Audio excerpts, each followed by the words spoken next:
take it out of Parks and Rec.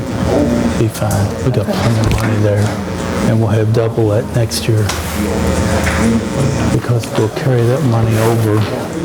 We'll carry that money over, and then we'll add to it. Okay. We're good. We got one. Just say we'll take it away. I will. I've talked to everybody pretty much, so that there's no need to have a discussion or anything. Everybody, right. We're good. so keep it behind closed doors. Yep. More input.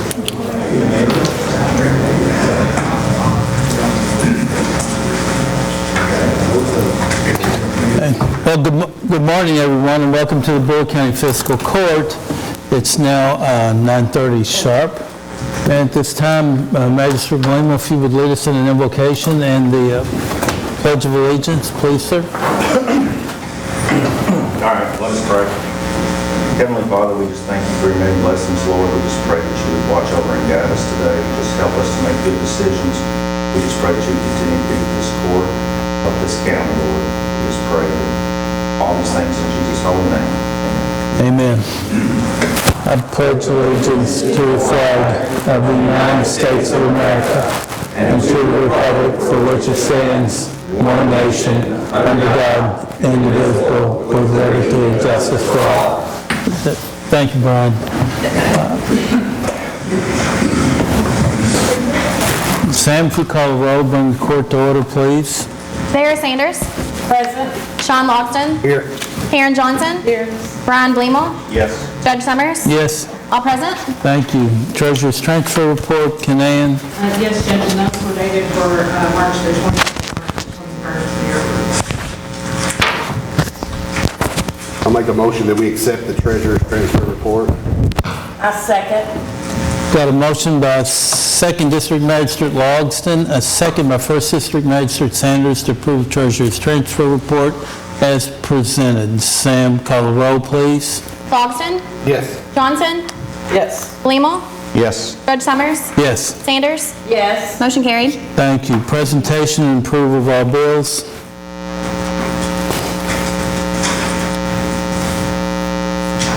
I'll make a motion that we approve all bills as presented. Second. Got a motion by 2nd District Magistrate Logston, a second by 4th District Magistrate Bleemel to approve the bills as presented. Sam, call the roll, please. Johnson. Yes. Bleemel.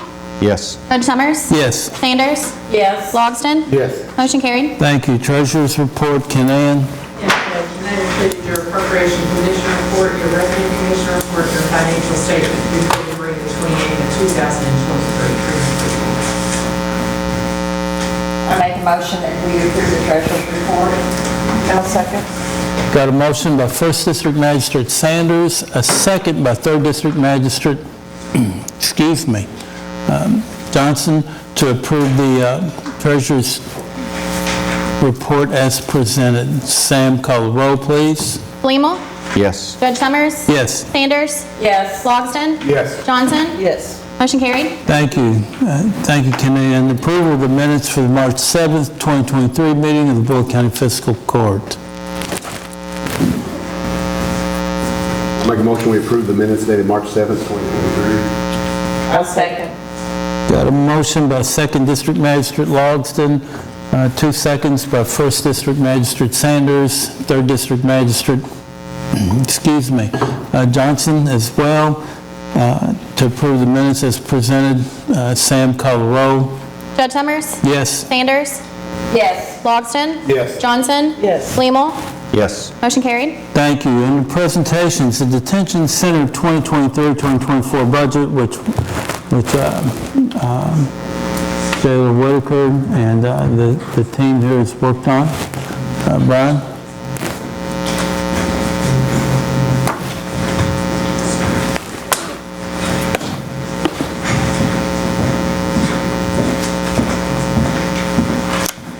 Sheriff.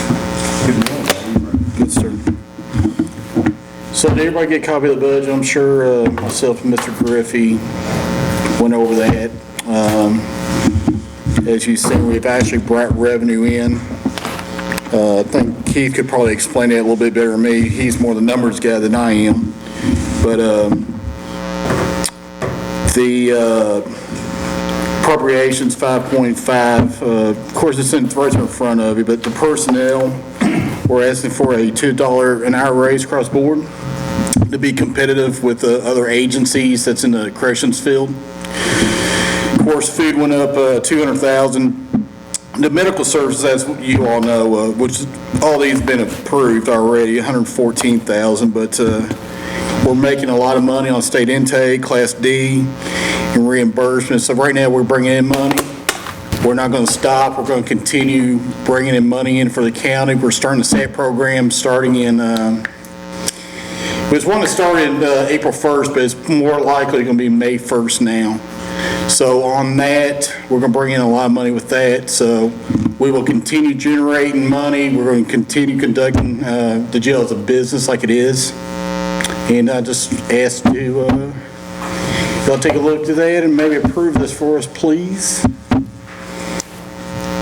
And Judge, to that point, on the revenue side, Right. we did make it, because of the increase in revenue, Brian bringing in some of the programs that they're doing and that type, even though the budget is higher, about $409,000 than it was last year, the actual part that the county will have to pay for is Less. actually decreased Right. by a little under $2,000, but that's better than an increase. So what he's doing, it's offsetting that. So the county's portion is actually going down.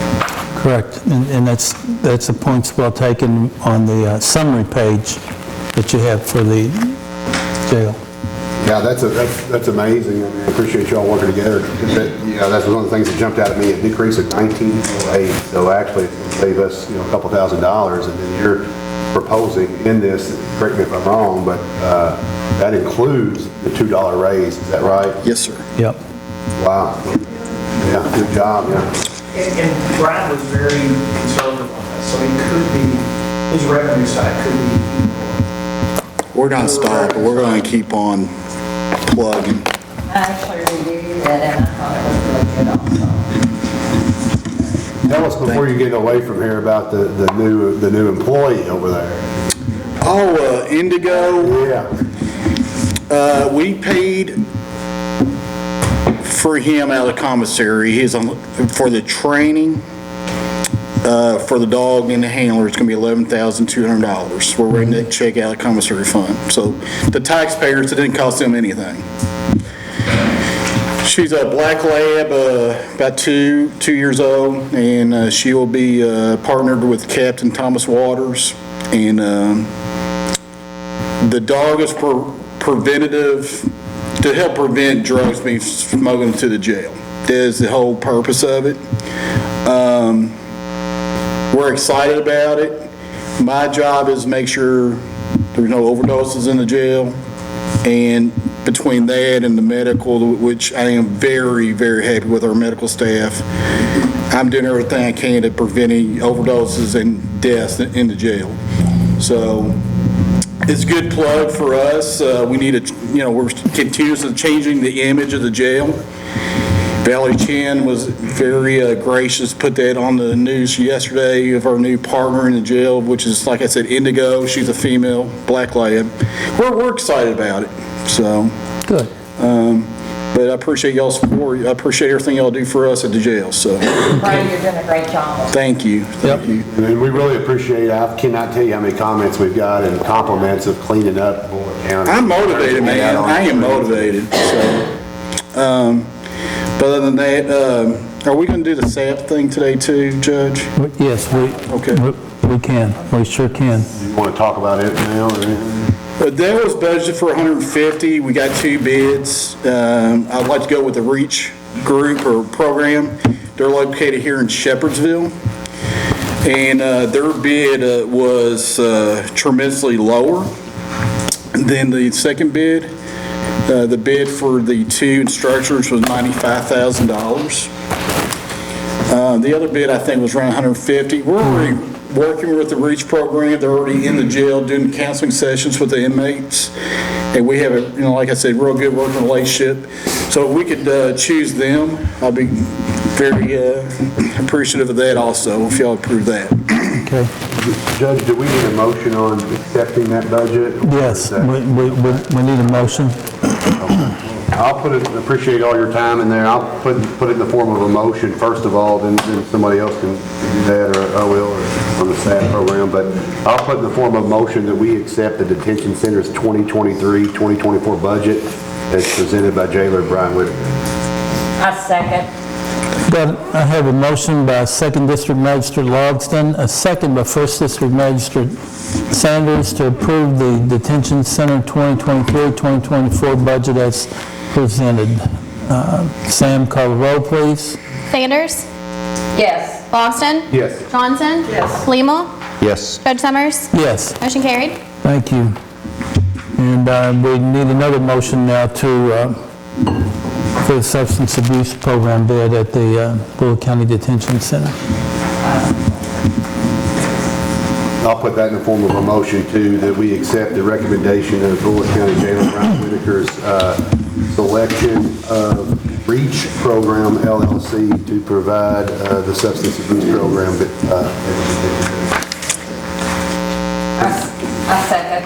Okay, again, we have Motion by 2nd District Magistrate Logsdon, second by 1st District Magistrate Sanders Thank to approve the detention center's substance abuse bid as presented by Jailer Whitaker. Stand call the roll. Logsdon. Yes. Johnson. Yes. Lima. Yes. Judge Summers. yes, Sanders. Yes. Motion carried. thank you, Hey, I Jailer. appreciate everybody. Thank you. Yes, sir, we appreciate you, Thanks for Brian. this. Okay, Perry Cook.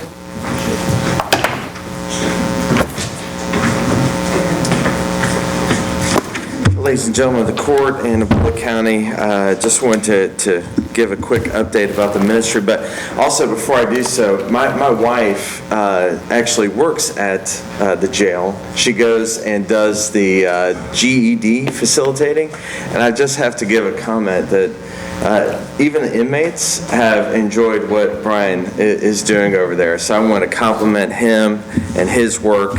My wife really enjoys going there and helping with the GED process at the jail and seeing what they're doing there. So, but what I want to talk about just real quickly is April 1st, Outreach Thrift Store is becoming a part of the Mark 12 Ministry family. We're very excited about expanding our services to the county. If you take a look at what Outreach Thrift did for the community and Mark 12 Ministries, we impacted over 1,000 individuals or families just in 2022 that were either unhomed or impoverished. We paid about $12,000 in utility bills and medical bills and other things, as well as providing, again, more support, whether it was through clothing, household items, and also through our Room to End program, the 10 graduates that we had in 2022. So we're very excited about that, and we just wanted to let the fiscal court know that we're hopeful that this will allow us to continue to expand how we'll be able to help the impoverished of our community. And then the last thing that I have just as a question, I had a great opportunity to this past weekend talk to General Cameron, our Attorney General, about the opioid judgment that came to Kentucky, which was a phenomenal win for the state as well as him. And he assured me that monies will be coming to the county from that award to help with some of the addiction treatment and things like that. And so just Mark 12's question is to the court, are those monies going to be made available for nonprofits that are boots on the ground servicing those individuals, or is there a plan in place for those monies currently? I can answer that. We've been working with the Spencer County Fiscal Court as well, and ex-Governor Fletcher to do what I'm going to say a regional facility, but we need, what I'm going to say the general public to help us push this forward, because those funds are available only to rural communities, of which we don't qualify for. The opioid funding we do, but to be able to work with Governor Fletcher and his endeavors throughout, he's in 44 states, we need a rural community, which is Spencer County. Okay. It's a full-service treatment facility. They cost about $14 million, and ex-Governor Fletcher provides the funding. We have to provide the staff and the resources to make it work. Okay, so those monies are going to be in Spencer, or? We have to partner with communities. It has to be multiple communities involved, whether it's city, counties, or whatever, to make us eligible for his funding and his treatment facilities. Okay, great. Okay? All right, wonderful. Thanks so much. You're welcome. Real quick, that new store that you're all ended up partnering with, I mean, do they accept donations? I mean, will they come, do you all have a truck, or do you all come get it, or do the people need to bring it to you? We're hoping to have a truck. It's a ministry that's been in our community since 1997, but we're hoping to be able to expand it. We are going to get a vehicle that we can go pick up donations. The big difference between Outreach, Thrift, and Goodwill, and I was talking to Brian earlier, is all the monies that we produce from Outreach go right back in here in this community. Where is, I'm not even familiar with it. Where is Outreach? It's on 61. Detention Center. Okay. Yep, Yeah. Right after past the detention center. right, Yeah. right next to And it. so, Yeah. we're real excited about being able to, again, even provide more services in the county. Obviously, I'm in real estate and auctions, and we run across a lot of things that sometimes are left over. There are still good things that could be donated or something. So I've seen something on social media, but I didn't know if it was something you all would come get, or if you need somebody to bring it to you. Or... I'll make sure we can come get it. Okay, good deal. All right. Thank you so much. Thank you. Bruce, you got any leftover stuff? Get it to All us. my stuff is leftover. Okay. All right. Under new business, first reading public hearing of zoning ordinance 23-05. Michael E. Keith Sr. Commonwealth of Kentucky, County of Bullitt, zoning ordinance number 23-05. An ordinance relating to the changing of zoning of certain property from agricultural to R1 residential. The property in question is 1.4 acres, more or less, located at 480 Cool Springs Road, parcel number 053-000-00059, in an unincorporated area of the county. Whereas the Fiscal Court of Bullitt County has considered the evidence of the public hearing held by the Joint Planning Commission and the recommendations of the commission, the information provided in the staff report of the Office of the Bullitt County Planning and Zoning, and the testimony and evidence presented at the public hearing held by the Fiscal Court, and whereas the Fiscal Court concurs in and adopts the reasons of the Joint Planning Commission for said zoning change, and approves and accepts the recommendations of the Planning Commission in this matter as set out in said minutes, and determines that the proposed zoning change is acceptable and should be approved. Now therefore be it ordained by the Fiscal Court of County of Bullitt, Commonwealth of Kentucky. Section 1. That the above property located in the unincorporated area of Bullitt County, and more particularly described in the minutes and records of the Planning Commission in docket number 2023Z-01, is hereby changed from agricultural to R1 residential. Section 2. This ordinance shall take effect upon passage and publication as required by law. Section 3. Should any section, provision, or part of this ordinance be declared unconstitutional or invalid for any reason by a court of competent jurisdiction, then the remainder of this ordinance shall not be affected and shall remain in full force and effect. Section 4. All ordinances and resolutions to the extent they are inconsistent herewith are hereby repealed. Given first reading and public hearing at a regular meeting of the Bullitt County Fiscal Court on the 21st day of March 2023, to be given second reading at a regular meeting of the Bullitt County Fiscal Court on the 4th day of April 2023. Thank you, Tammy. Charlie? 2023 Z-01, Michael E. Keith Sr., requesting to rezone from Ag to R1, located at 480 Cool Springs Road, parcel 053-000-00-059, in an unincorporated area of the county, 1.4 acres more or less, and the purpose is to bring it into compliance and combine two tracts. Future land use calls for low-density residential. The Bullitt County Planning Commission, pursuant to provisions of KRS 100.211, held a public hearing concerning the said application on February 9th, 2023. Based on the testimony Requested zoning change is in agreement with the adopted comprehensive plan and brings the property into compliance. There were no objections. Because of the testimony received at the public hearing, the Bullitt County Planning Commission recommends this requested zoning be approved and sends a favorable recommendation to the Bullitt County Fiscal Court. Thank you, Charlie. Anyone here to speak for zoning ordinance 23-05? Michael E. Keith Sr. Hearing or seeing none, anyone here to speak against zoning ordinance 23-05? Michael E. Keith Sr. Thank you all. Charlie, first reading and public hearing for zoning ordinance 23-06, the estate of Paul and Rhonda Keith. 2023-Z-02, the estate of Paul and Rhonda Keith, requesting to rezone from Ag Stream Reserve to R1, located at 450 Cool Springs Road, parcel 053-000-00-058, in an unincorporated area of the county, 4.284 acres more or less. Purpose is to divide off the 4.28 and combine it with another tract. Future land use calls for low-density residential. The Bullitt County Planning Commission, pursuant to provisions of KRS 100.211, held a public hearing concerning the application on February 9th, 2023. Based upon the testimony, the Bullitt County Planning Commission finds the requested zoning change is in agreement with the adopted comprehensive plan and brings the property into compliance.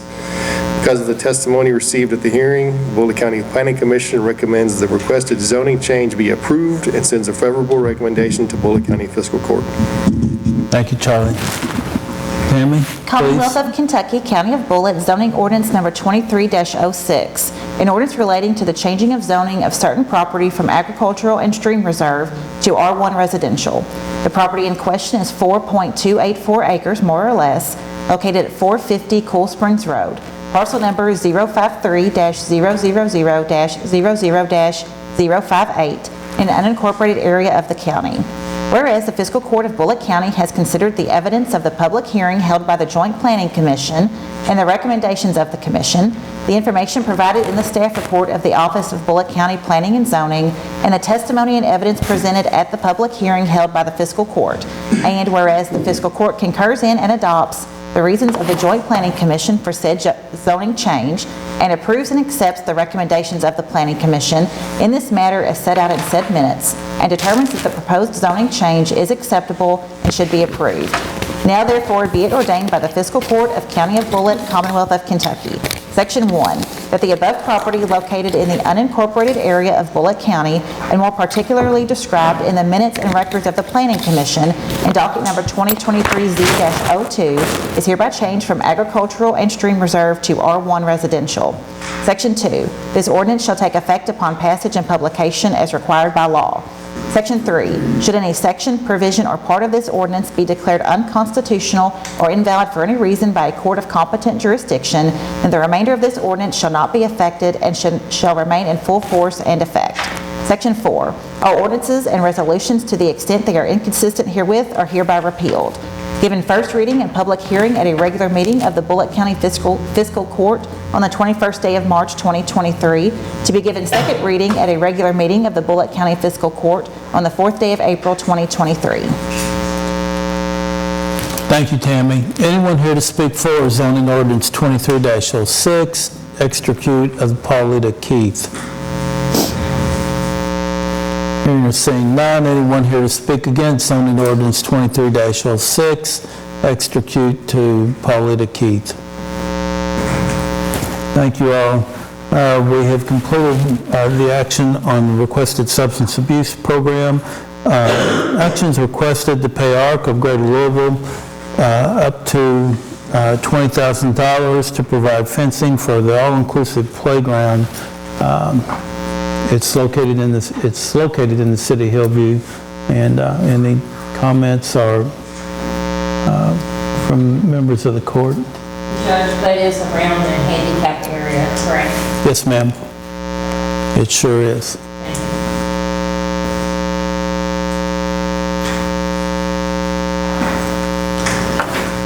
It's the ARC of Greater Louisville that is building this all-inclusive playground for the handicapped. And they've fundraised and worked on this effort or I don't know, 5 years or so, finally got everything together. The playground is over there now in pieces. It's being put together. I've seen some video on it. Very exciting, very nice. But they do need to lock it up at nighttime.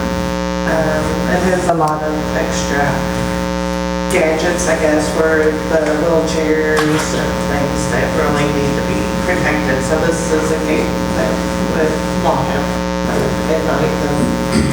Public Works or police would take care of that, as well as the other things in that area that they have locked up. They have a pavilion over there with the same type of a gate and lock that they, in the splash pad. Okay, all right.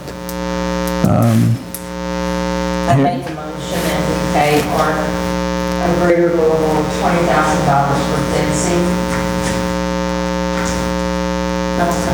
I have a motion by First District Magistrate Sanders, a second by Third District Magistrate Johnson to pay ARC of Louisville up to $20,000 to provide fencing for the all-inclusive playground, which they worked so hard on for the last couple of years. Sam, call the roll, please. Johnson? Yes. Blumel? Yes. Judge Summers? Yes. Sanders? Yes. Logston? Yes. Motion carried. Thank you. Number 6, actions requested on the contract with Branstetter Carroll for the Maryville Park renovation and expansion plans.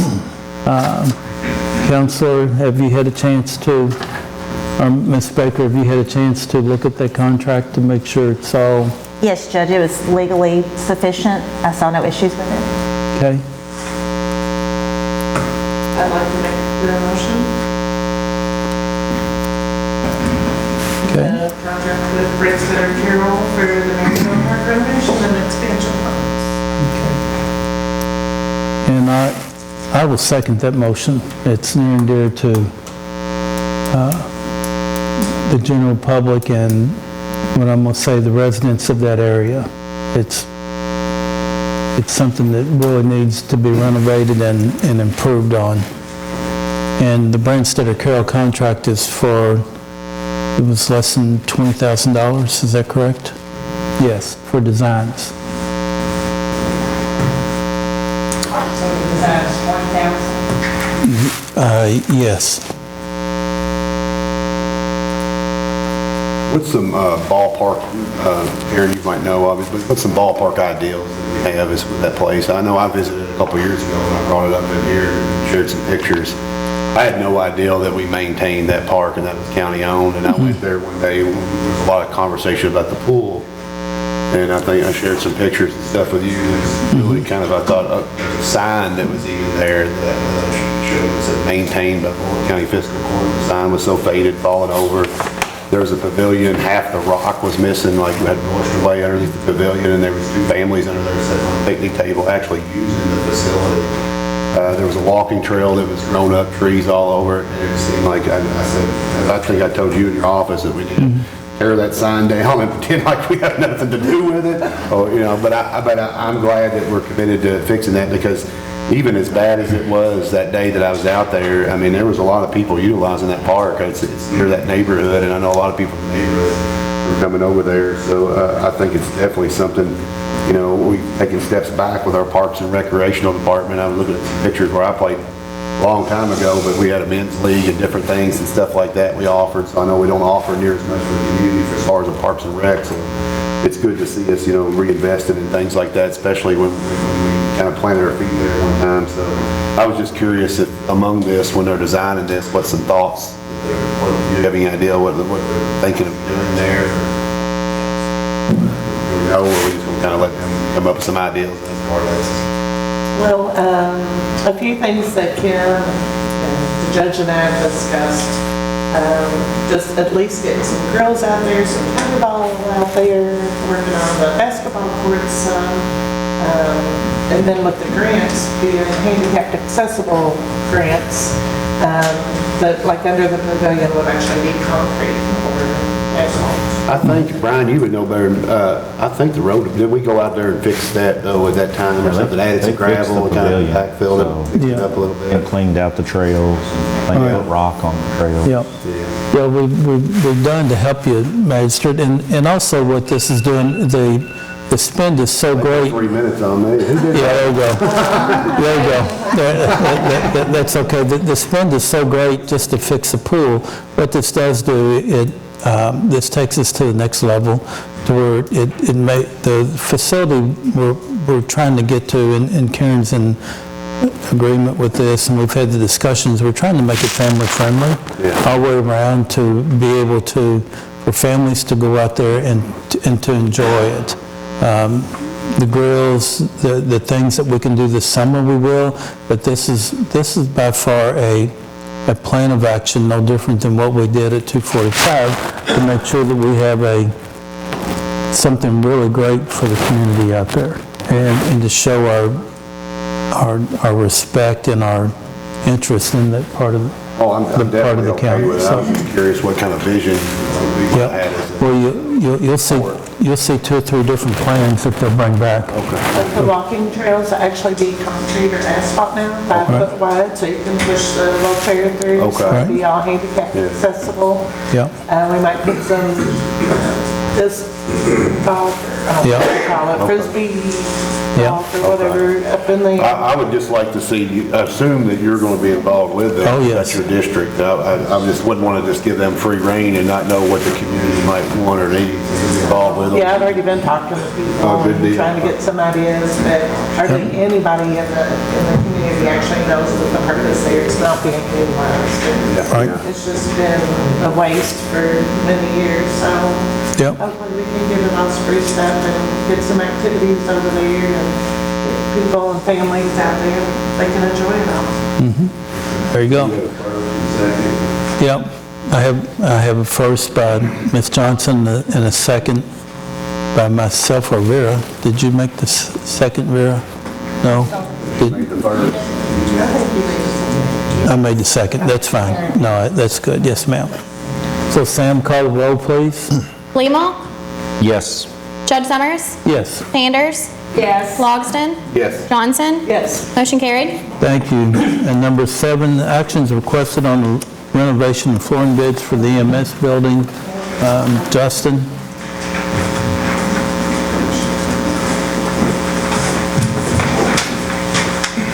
Morning. Morning. We would like to get the approval on a bid placed to replace the floor at the EMS/EMA office. The announcement was placed in the paper with the exact specs that we needed for your approval. We received several people that came out, measured, but we only had one that submitted the bid. Did everyone get a copy?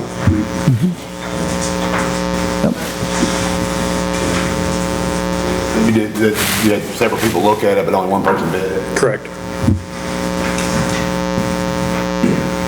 It amazes me as a county, though, the jobs that we offer for people out in the community, there's so many times it comes back and we get one bid.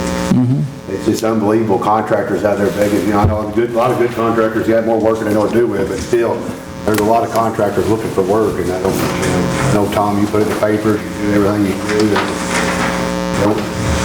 it's surprising how oftentimes, though, we do bid something for the county, only one bid. I guess that's not common sometimes. You go to work, Corps of Engineers and stuff like that. Yeah, you feel comfortable with this, looked it over, and Yeah, feel so satisfied, meet all your needs? It's the exact specs as dispatch, so it'll just continue over. We had at least 10 people probably come out and measure. But yeah, it's good. It's lasted a long time. All right, I'll put that in the form of a motion, and we'll see what the issue is, or any more discussion. We accept the renovation of flooring bid for the EMS building provided by Harbin Floor Covering. I guess in the amount not to exceed $49,839.81. Is that correct? That is correct. They are requesting 50% now to order material. That would be $24,919.91. And then the other 50% upon completion. And this is just... $24,919.91. today. I can't remember, was this the same this was not the same company, I mean, are these companies, this wasn't the same company that did the contingency, was it? I don't think so. And this is just on the flooring though, right? Correct, just flooring upstairs and downstairs. And removal of all the tile and carpet and quarter round.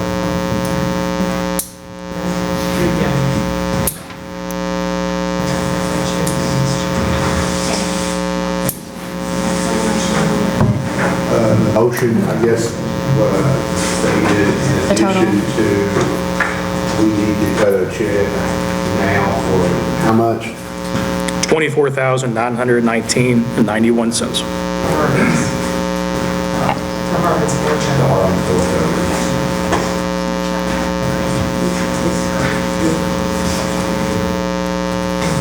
I'll second.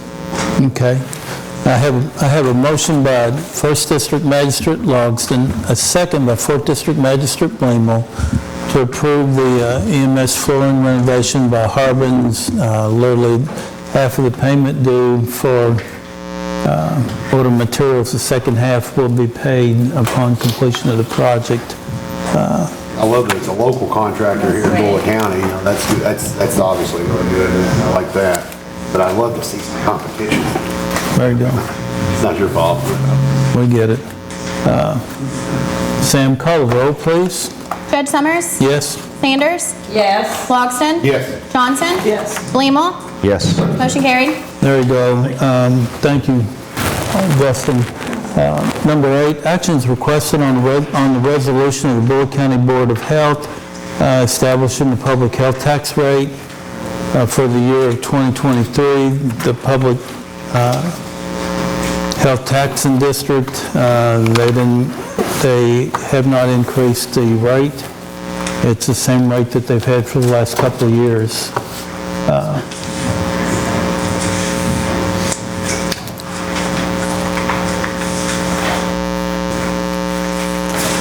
Are you looking for a motion? Yes, and I need a motion and a... I'll make the motion.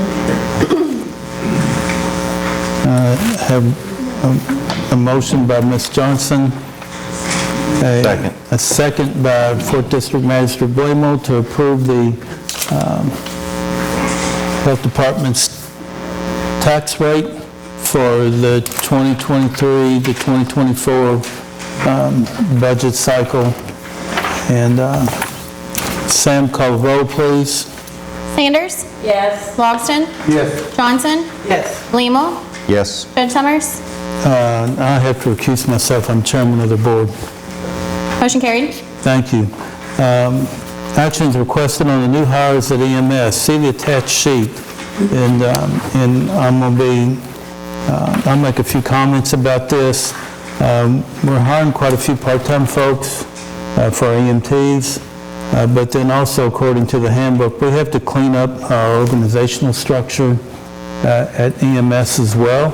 And this is why you see these are all shift supervisors that it takes to make sure that we get the right documentation, the right folks in the right places, or the right services in the right places at the right time.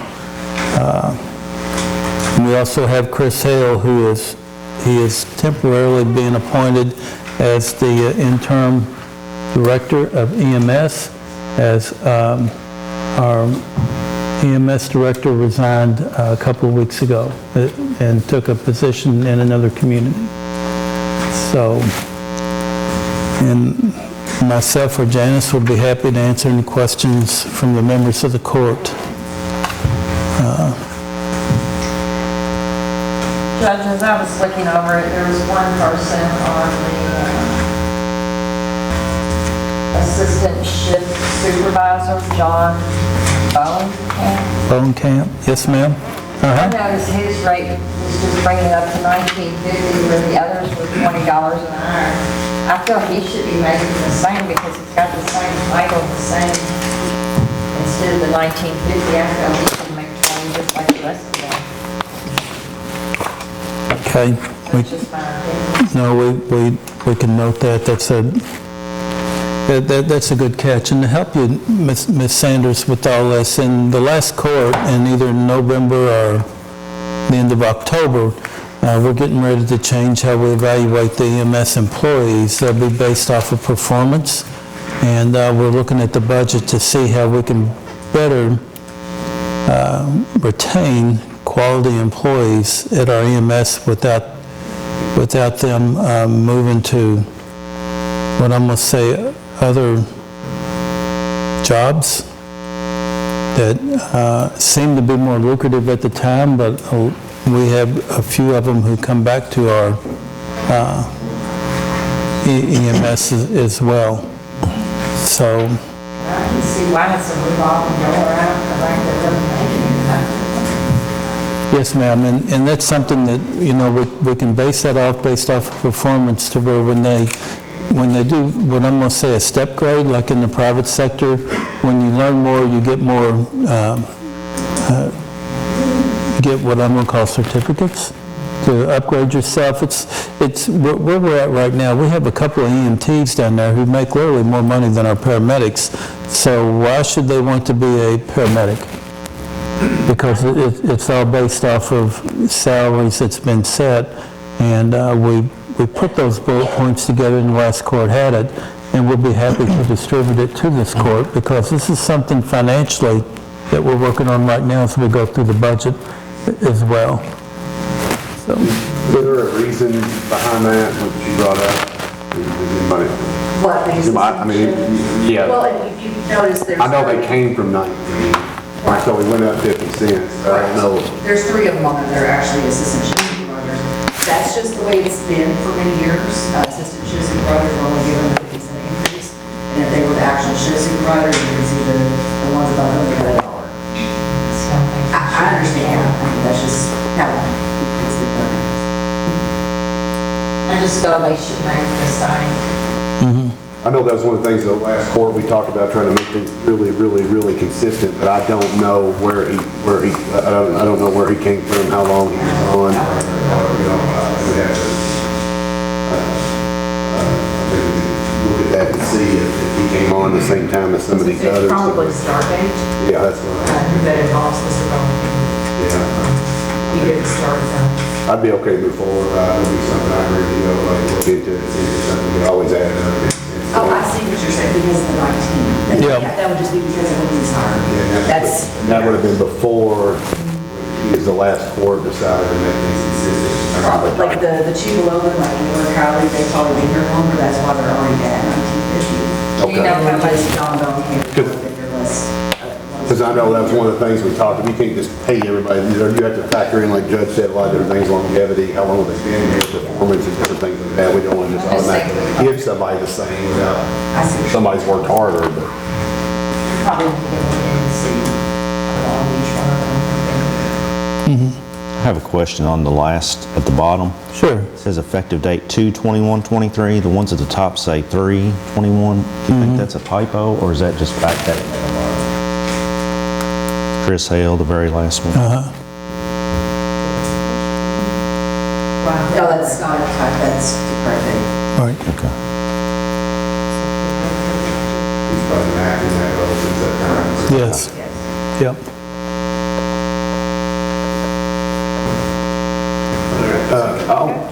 Does that help you, Brian? Yes, Okay. I didn't know if they were all supposed to be 3 of them on the top or 3/20. All right, no, they're all, yes, sir. I'll make, but you got to make that. Yeah, I'll make the motion to go with the attached sheet for the part-time folks, and then also to fill out our shift supervisors to make sure that the biggest thing in our world is to make sure that the billing's correct moving forward, and that's one of the biggest roles that the shift supervisors have, is to make sure all the documentation's complete on the runs, and at the end of each day to submit to our 911 billing system. I'll second that, but I would, on Mayor's point, would like to look into that and clarify how it's related to that second day. Okay? We've done, I think, a really good job at the EMS, and y'all have done an amazing job over there. I think that's something we're going to continue on and make sure that the lottery's still there, so it's not, you're making, you know, try to keep everything fair, so that small shop talk. Yep. Okay. So I made the motion. I have a second by Magistrate Logsdon. Any other discussion? Is Mr. Bowman staying for 19? Just as, motion, just as That would be checking. Yeah. something that can change down the road. Yeah. Look at, Okay. Got it. Sam, call the roll, please. Logsdon? yes. Johnson? Yes. Blemmel? Yes. Judge Summers? Yes. Sanders? Yes. Motion carried. Thank you. And the last item on here is a Sheriff's Department surplus items from the Sheriff's Office.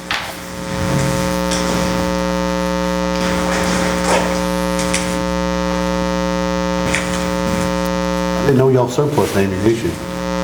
Well, here's what generated that. We, what I've tried to do since I've been sheriff, I recall years that the sheriff's office, in fact, had difficulty having the deputies qualify because they didn't have enough ammunition and couldn't get it. When the Newtown massacre occurred, ammunition went crickets and so forth. So we have I've always every year purchased enough ammunition to cover our training regimen for the year.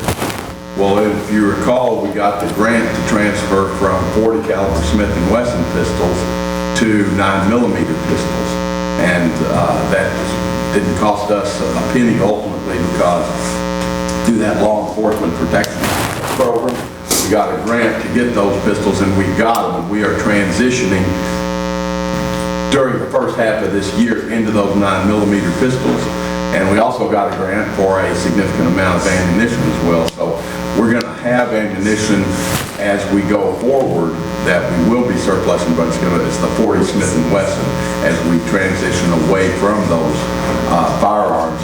And in fact, somewhere this year we'll probably surplus the 40 Smith & Wesson pistols, Glock 22s, so we can trade those into a distributor or sell to another agency and then get some additional 9mm pistols. But at any rate, we've got some other police departments that are interested in, they're still using 40 Smith & Wesson, and they want to purchase that ammunition, and we have to surplus it before we can sell it to them. We won't be selling the ammunition on government. Okay, that's what I was curious. It will only go to another government agency or a firearms distributor that has the authority to sell to government agencies. Okay. Thank you, Walt. Wasting anything. I just thought you'd have some fun out there shooting some rounds. That's really transparent on your part. I thought I'd been out there a little extra fire. Let me apologize, I revert back to my lawyer. People ask me what time it is and I tell them how to build it. I wouldn't suggest it. I just thought of anything that's extremely transparent. I thought you might have had some fun out there and shot another 1,000 rounds at the firing range or something. Okay. All right. Okay. I'm okay with that, of course, and I'll make a motion that we accept Sheriff Scholar's list of items that he has requested to surplus from the Sheriff's Office. I second. I got a motion by 2nd District Magistrate Logsdon, second by 4th District Magistrate Blemmel to surplus items from the Sheriff's Office. Sam, call the roll, please. Johnson? Yes. Blemmel? Yes. Judge Summers? Yes. Sanders? Yes. Logsdon? Yes. Motion carried. Thank you. Comments from the court? Yes, ma'am, go ahead. Judge, on February the 7th, the court went into an agreement with Windstream. Yes. Build agreement, and yesterday we received an initial billing from Windstream for the first $1 million. Okay. And I just need approval from the court to cut the first $1 million check from the ARPA funds to Windstream. Okay, I thought we did that with the... From our ARPA funds. Right. And with the initial billing agreement was done on February 7th by this court. So. Right. What's the total amount? Our total amount, our contribution is $2 million. It's a $6-point-something million project, Bear. I'll put that in the form of the motion to allow you to cut the check for the initial invoice received from Windstream in the amount of $1 million. What did did you see that? $1 million. Nobody knows what I'm talking about. Okay. Second. Got a motion by Second District Magistrate Logston. A second by Fourth District Magistrate Blamewell, because to cut the check to Windstream out of the ARPA funds for $1 million on our contractual agreement with them to run fiber optic all the way down City Grove Road to the Nelson County line. 1 gigabyte expandable to 10 gigabytes. Sam, call the roll, please. Blamel? Yes. Judge Summers? Yes. Sanders? Yes. Logston? Yes. Johnson? Yes. Motion carried. Okay. Thank you all. You're welcome. Vera, any comments, closing comments? No, it's just good to be here. Okay. Sean? No, I just want, thank everybody for coming out today. I don't know if you mentioned it, Judge, but I know that number, wasn't that on? Yeah, that's right I here. know I don't know if we did table that, number 3 to the next meeting, smoke detector ordinance. But I really appreciate everybody coming out.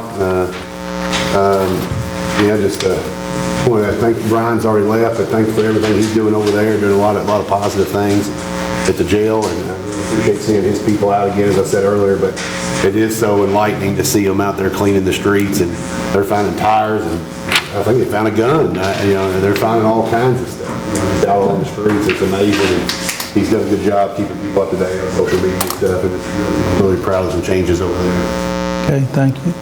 Ms. Johnson? It seems most of that work's been being done in the third district, so it's been really exciting to see them. I see them out there cleaning up all the time.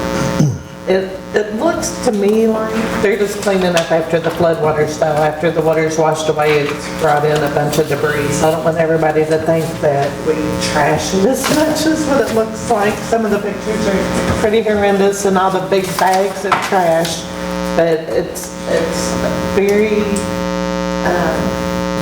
a lot of flood zones over there, and I see it coming in and out of the back of my office, and I get a lot of debris when the rainwaters come through, but it's not me out there throwing all that junk out there in the ditch. But it's really good to see them cleaning it up and getting the park and the pool straightened out, so their district's looking good. Deal. Thank you. Brian? No, sir, I don't have anything today. Okay. I'd like to thank Mayor Dangerfield and Mayor Cabrero for being here today, and also Councilwoman Preston, Ms. Teresa, and Councilman Hibbert for being here. I would like to, for us to have like a moment of silence for the passing. It's a little belated, but for Mr. Gavan, if y'all don't mind as well.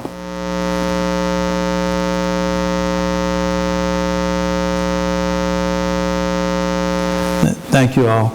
And I do have a closing comment. I mean, our community, a lot of the judge's office role is the fiscal responsibility of our community all the way around. And I don't know how much y'all have been reading about it in the newspapers or in the media. I spent a lot of time in Frankfurt. We burned a lot of resources with Cornerstone, and it's all about House Bill 5. And if you don't know what House Bill 5 is, it's the opportunity. Our community has a local ad valorem tax that the state gets absolutely no funding for. And as we sit here today, it's close to about $4 million. And big business is trying to take that away from us through state government. Right now, there is some adults in the room. I'll take my hat off to Senator Stivers and his group, who have literally, it passed handsomely in the House.